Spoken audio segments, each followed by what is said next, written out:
It was a tough morning. I've been out here since sunrise and really didn't get too much of a hit from a Tailor. I had a real good crack at the surface bite, but there was really no commotion with the flat conditions. Having said that, I was having a bit of fun with these storm jigs that I've got here. These jigs, I think I found them in the bargain box. I got them for about $3 each. I got about 20 of them.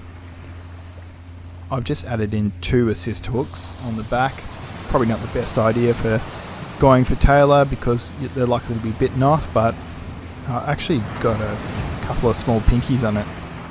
They were only about sort of brim size, so obviously they went back, and a big dirty wrasse as well on these jigs. But I've had a bit of fun with them, just casting them off the beach. They're not designed to be cast off the beach, but you can cast them out really far, and even when you rip them in, like you see here, the Tailor really love them.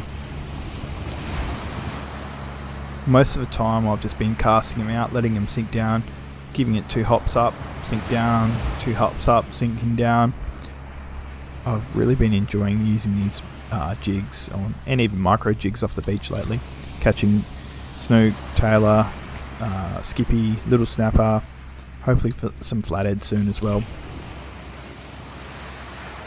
These Tailor are actually sitting really close to the shore, so as I was ripping him in I started getting the small choppers. Finally I got one which was a little bit bigger.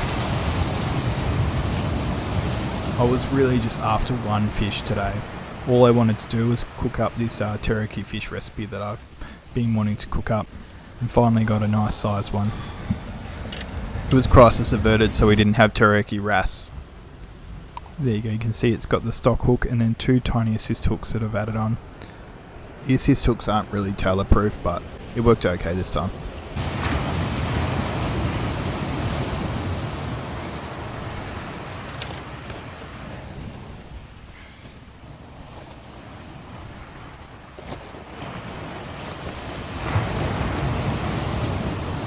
After a few more casts, I headed home.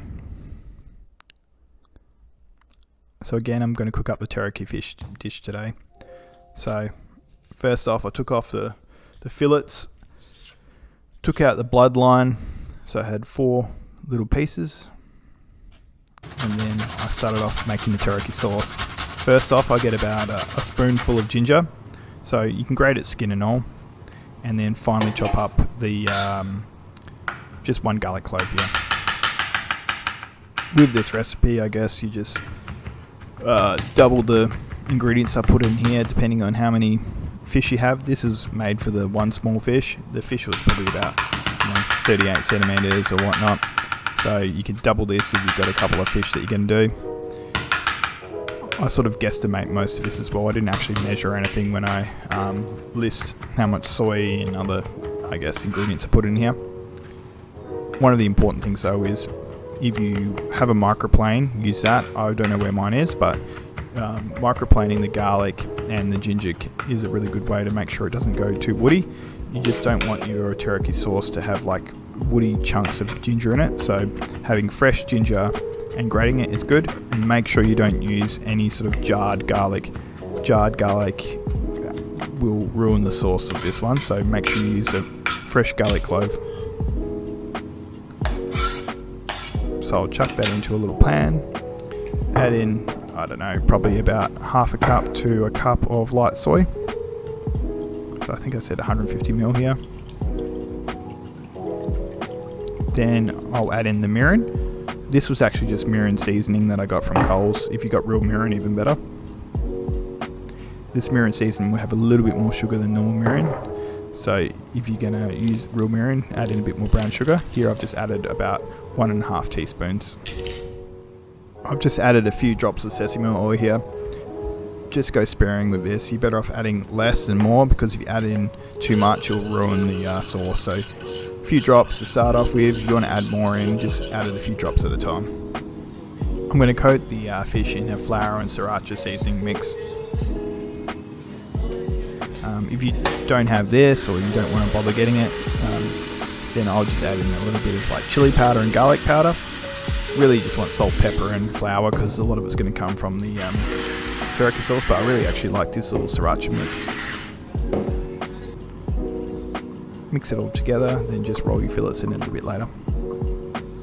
I'm also going to do the old school sriracha mayo, so making sure that you use whole egg mayo. If you've got Kewpie mayo, even better. Kewpie mayo is basically just normal whole egg mayo with extra egg yolks in it.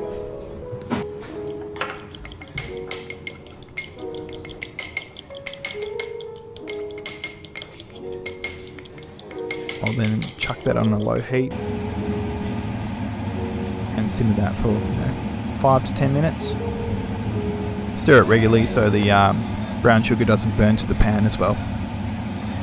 If you want to add in more sesame oil, more garlic, more ginger, just taste it.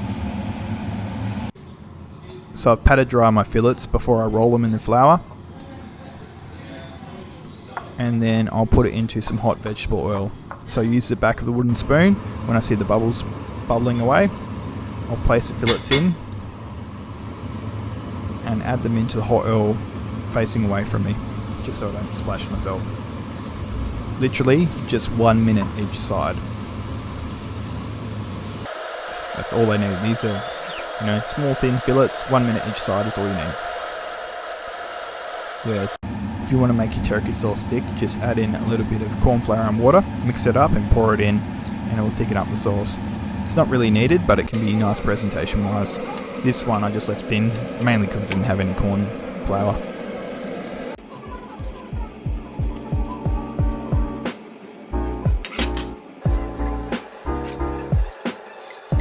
Add on that beautiful teriyaki sauce over the fish and a little bit on the rice, and then spoon in that sriracha mayo. Eat it while it's nice and hot. This was so good. Had a nice Japanese beer with it too. I absolutely demolished this. My new favourite way for Tailor. I always say that, but this is legit. For more Tailor and Perth Metro videos, catch and cook, please subscribe. Feel free to ask any questions in the comment section.